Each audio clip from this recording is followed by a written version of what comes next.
Alright muckers, welcome back to UK Tool Talk. I've been sort of like a little bit spammed on Instagram and tons of adverts coming up about these oscillating blades with the carbide tips that allegedly can cut through all sorts. I think I've seen one of the adverts where this is like a M12 bolt or some M12 threaded rod, and I think I've seen a picture of him trying to chop that's bloody hell, what? That's a hell of a task for a multi-tool. What kind of situation would you have to be in to have to cut something off like with a multi-tool? I suppose, yeah, there's less sparks and I don't know. Anyway, we're going to test it. We're going to check out the packaging and then we're going to put this on my multi-tool. You might be thinking, well, how's that going to work? Anyway, we'll go into that in a minute. So, quite like the packaging, apart from the plastic. Yeah, I get it, but, you know, yeah, it had to have the plastic bit on to hold these in. And it's got some little bits in it as well, as you can see. So anyway, have I told you what they are? Yeah, hang on. The ozark oscillating multi-tool blades. I'm just reading off the fucking packet. But the titanium carbonitrate, TICN, coating obsidian. Now, obsidian is this weird metal that's allegedly in the tip of these, and they're meant to last up to 50 times more than other multi-tool blades with the carbide tips. So now let's get it open. Will it be easy to get open?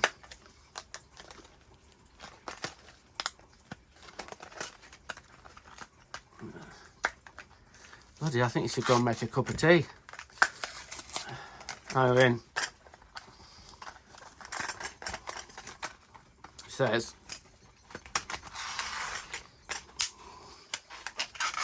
bloody hell, that was a fight, wasn't it? That was a fight. Bloody old hand, that's what it is. I haven't got the grip. Don't get old. Anyway, bloody hell.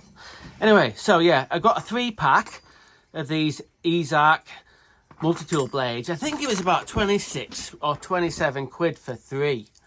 So yeah, you either buy a pack of 3 or 2, or I think you can buy one, but they're about 11 quid or something, or 10. I don't know what they are. Anyway, so yeah. Got quite a big offset there, haven't they? With the offset there, you get like a flex. You get like a slight reduction. You get tiny little flex there if you get a high offset. But we'll have to see how we get on. It's one of them ones that goes on from the end. It's not a fully circular one. So anyway, it comes with these 2 little metal parts that are adapters. If you want to use either, I think it's like a Dremel and a Bosch. We don't need them bits. Anyway, so let's get it set up on the multi-tool. Oh fuck, oh shit. Why did I buy this bloody DTM52? Why did I buy it? Yeah, I can fit these onto my multi-tool because I've got the special adapter. So that goes in there first. That sits in there. And then I'll tighten it up. But I can't tighten it up with this bit because the fucking thing's broken. So I'm going to do it with an Allen key. This is how I've got to tighten it up. Hang on, try and get this one. There. Okay. Yeah. So, other things of note. I did mention about this, the blade is kicked down at an angle. Not sure about that. So a lot of people use this stuff for getting under sort of like skirting boards or whatever, door frames and stuff like that. And the fact that it's kicked up a little bit, you can see when that's about level. As you can see, it's up, and you have to tip the tool a tiny little bit to get it to lie flush. So that must be the theory. But, he says, I don't know, with it being kicked off at a bit of an angle and you're sort of like slightly pushing sort of that way, is it going to sort of have a negative effect on the oscillation? Only very, very tiny. Very, very tiny. But You can't really see that well, even if I try and zoom in a little bit. But yeah, when you move the head, I know it does that bit in the actual the housing, but it moves about on the pin a little bit. Now I know these are not brand new pins, but most people who buy blades for the multi-tool are not buying it for a brand new tool. They're just, bloody hell, they get some hammer, I'm telling you. Absolute hammer, these tools. And so they should. They've got to bloody work for a living, like all of us. It looks like a pretty good quality product to me, definitely. But the proof's in the pudding. So we're going to go and do a bit of testing.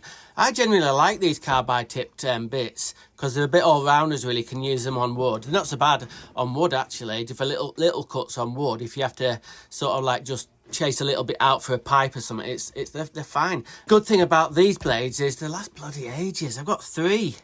So, oh my God, like I said, I don't use multi-tools every day, but yeah, fantastic tool.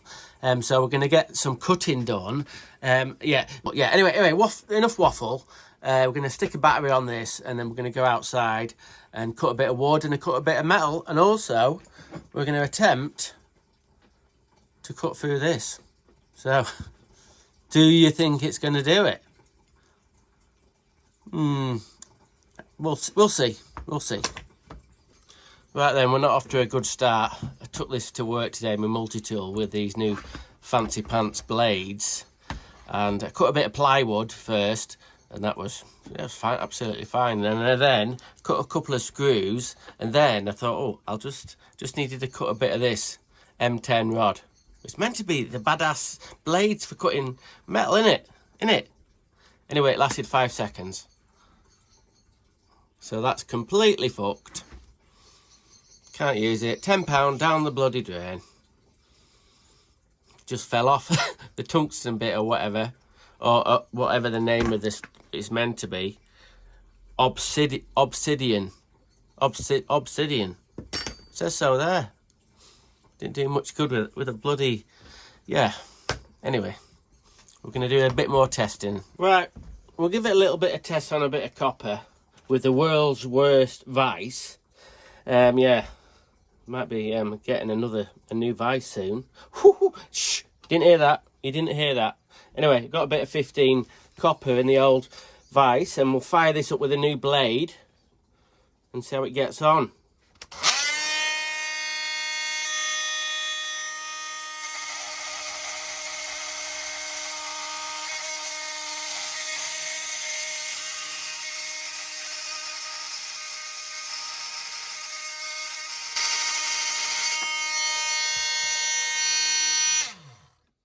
Bloody hell, what a racket. Let's have a look at the end. It's not too bad. Not too bad. A bit of a file down. You'd be able to get a fitting on that. No problem. Right.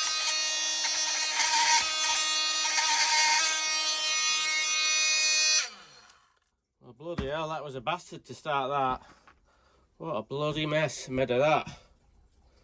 Anyway, yeah, that's one thing about these blades. They skitter about a bit.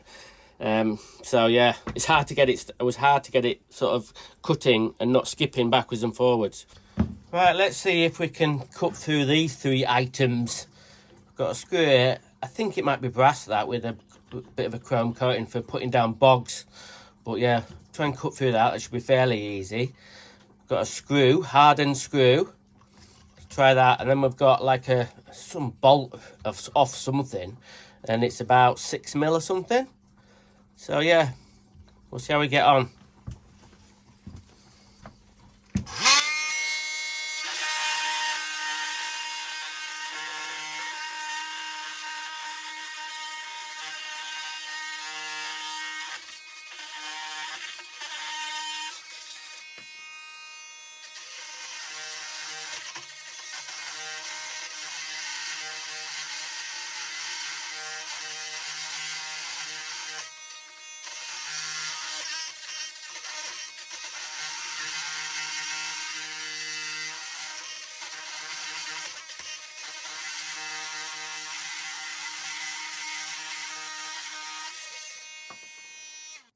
Right, that was hard work. Right, we'll go for it on this one.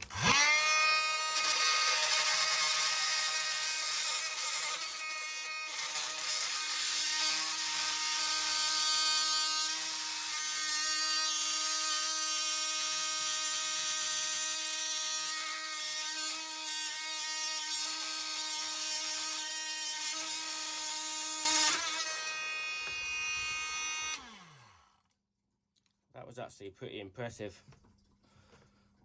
It's not done a bad cut at all. I might go for it and try this. Right, place your bets now. Do you think it's going to do it? I think it's going to do it, but I'm going to give it some welly, and I hope that the end bit doesn't fall off. Anyway, here goes.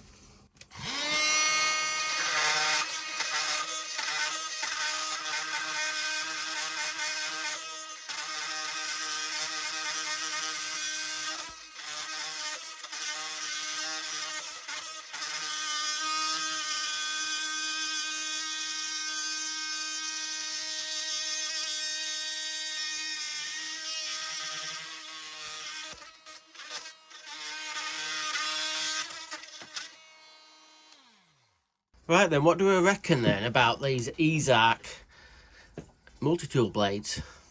Well, I'm not going to sort of write them off just because I had a bit of a failure straight away. I think that was just a one-off. Well, I hope so anyway, because I pushed this other one, and yeah, it performed really well, really well. So yeah, they're pretty good. Now, about a couple of years ago, I reviewed some other carbide tipped multi-tool blades from a company called multitool. I'll try and remember to put a link to that video in the description, which that kind of thing I'm not very good at. So I've been debating this, been thinking about this. Am I going to give these multi-tool blades a rubbish or a rad? Well, they're not rubbish, they are pretty good, but they're not really rad. Yeah, so we're going to say reasonable. They're reasonable. So yeah, check them out and test them yourself. Right, anyway, enough of this waffling on. I'll hopefully see you next week